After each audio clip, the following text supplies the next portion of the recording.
जिसके भीतर शोर है उसकी वाणी भी शोर बन जाती है। जिसके भीतर संगीत है उसकी वाणी भी संगीत बन जाती है। लोग उन लोगों से मिलने को तरसते हैं जिनके पास जाकर उन्हें शांति मिले। कौन बार बार आंधी के पास जाना चाहेगा? हर कोई छांव के पास जाना चाहता है।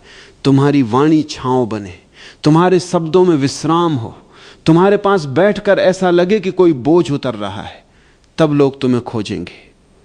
दूसरी बात, बहुत लोग बोलते समय जल्दी में रहते हैं। उन्हें डर है कि यदि वे चुप हो गए तो लोग उन्हें महत्व नहीं देंगे। ये डर ही उनकी सारी सुंदरता नष्ट कर देता है। जिसे स्वयं पर भरोसा है वो चुप रहने से नहीं डरता।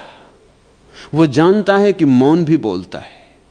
कभी किसी बुद्धिमान व्यक्ति के पास बैठना, वो हर क्षण नहीं बोलता, वो बीच बीच में रुकता है। उसकी चुप्पी भी कुछ कहती है, उसकी आंखें भी कुछ कहती हैं, उसकी उपस्थिति भी कुछ कहती है, और तब उसके शब्दों का भार बढ़ जाता है। जो बिना रुके बोलता है उसके शब्द सस्ते हो जाते हैं। जो मौन से शब्दों को जन्म देता है उसके शब्द बहुमूल्य हो जाते हैं। लोग बहुमूल्य चीजों की ओर खींचते हैं, सस्ती चीजों की ओर कोई नहीं खींचता। तीसरी बात, लोग तुम्हारी बुद्धि से उतने प्रभावित नहीं होते जितने तुम्हारी सच्चाई से होते हैं। तुम बहुत विद्वान हो सकते हो, लेकिन यदि तुम्हारे शब्दों में बनावट है तो लोग तुमसे दूर भागेंगे। मनुष्य के भीतर एक अद्भुत क्षमता है, वो जान लेता है कि सामने वाला व्यक्ति सच्चा है या अभिनय कर रहा है। तुम किसी को धोखा दे सकते हो, लेकिन अधिक देर तक नहीं। एक दिन तुम्हारा मुखौटा गिर जाएगा।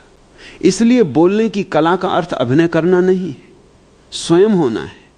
यदि तुम्हें कुछ नहीं पता तो साफ कह दो, मुझे नहीं पता। यदि तुम दुखी हो तो स्वीकार कर लो कि तुम दुखी हो। यदि तुम प्रसन्न हो तो उसे छिपाओ मत। सच्चाई में एक चुंबक है, जो व्यक्ति जैसा है वैसा ही दिखाई देता है।